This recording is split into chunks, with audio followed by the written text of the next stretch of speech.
రాగి and beetroot roti diet చేసే వాళ్ళు కూడా తినేయొచ్చు. చాలా హెల్దీ అండ్ టేస్టీగా ఉంటుంది. ప్రాసెస్ చూద్దాము. బీట్రూట్ ఇలా తురిమిన బీట్రూట్ ని మిక్సీ జార్ లో వేసుకొని చిన్న అల్లం ముక్క అండ్ ఎల్లిపాయలు సన్నగా కట్ చేసుకొని వేసుకొని మీ స్పైస్ లెవెల్ కి తగ్గట్టుగా పచ్చిమిర్చి కూడా వాడుకోవచ్చు. పావు గ్లాస్ ఆఫ్ వాటర్ పోసి మెత్తని పేస్ట్ లా చేసి పక్కన పెట్టుకోవాలి.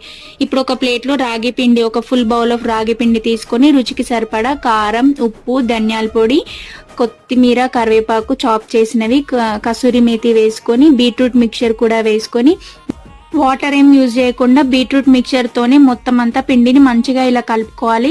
రొట్టెల పిండికి ఎలా అయితే కలుపుకుంటామో అలా కలుపుకొని ముద్దలుగా చేసుకొని ఒక పాలిథిన్ కవర్ తీసుకొని వాటర్ రాసి చేత్తో ఇలా ఒత్తుకోవాలి. మీకు అలా చేయడం రాకపోతే ఒక బౌల్ హెల్ప్ తీసుకొని ఇలా షేప్స్ చేసుకొని ఆయిల్ ఆర్ నెయ్యితోని 30 seconds ఈచ్ సైడ్ కాలిస్తే మన బీట్రూట్ అండ్ రాగి రోటీస్ రెడీ అండి. చాలా యమ్మీ అండ్ టేస్టీగా ఉంటాయి. నా వీడియోస్ నచ్చితే like, share and subscribe to my channel.